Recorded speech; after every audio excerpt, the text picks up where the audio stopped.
যুক্তরাষ্ট্রের সঙ্গে করা বিতর্কিত পারস্পরিক বাণিজ্য চুক্তি বা এআরটি এর প্রভাবে দেশের মার্কিন পণ্যের আমদানিতে জোয়ার এলেও রপ্তানি আয়ে দেখা দিয়েছে চরম মন্দাভাব।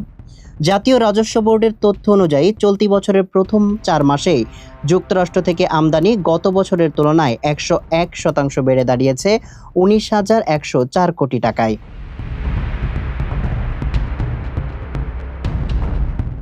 বিপরীতে বাংলাদেশের রপ্তানি বেড়েছে মাত্র 3.32%। আমদানির এই বিশাল উৎফলনের 38% এসেছে পেট্রোবাংলা, খাদ্য অধিদপ্তর ও বিমান বাংলাদেশের হাত ধরে।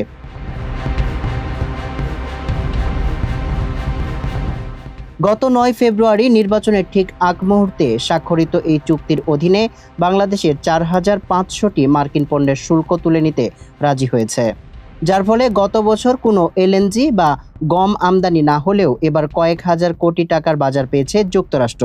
তবে এই চুক্তির ভবিষ্যৎ নিয়ে দেখা দিয়েছে আইনি ও নৈতিক সংশয়।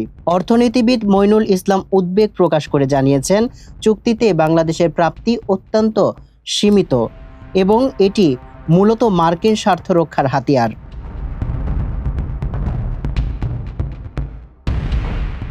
গত 20 ফেব্রুয়ারি মার্কিন আদালতের একটি রায় এবং 16 মার্চ মালয়েশিয়া কর্তৃক এই ধরনের চুক্তির বাতিলের পর এআরটি এর কার্যকারিতা এখন বড় প্রশ্নচিহ্নের মুখে।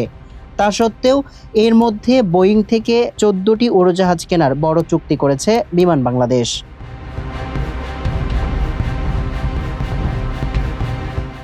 বাজার বিশ্লেষকদের মতে উচ্চ শুল্কের ভয় দেখিয়ে যুক্তরাষ্ট্র বাংলাদেশকে এই চুক্তি করতে বাধ্য করেছে, যার ফলে আমদানি চাপ বাড়লেও দেশের বাণিজ্য ঘাটতি কমার সম্ভাবনা এখনো ক্ষীণ। সামিউল ইসলাম, মানবকণ্ঠ।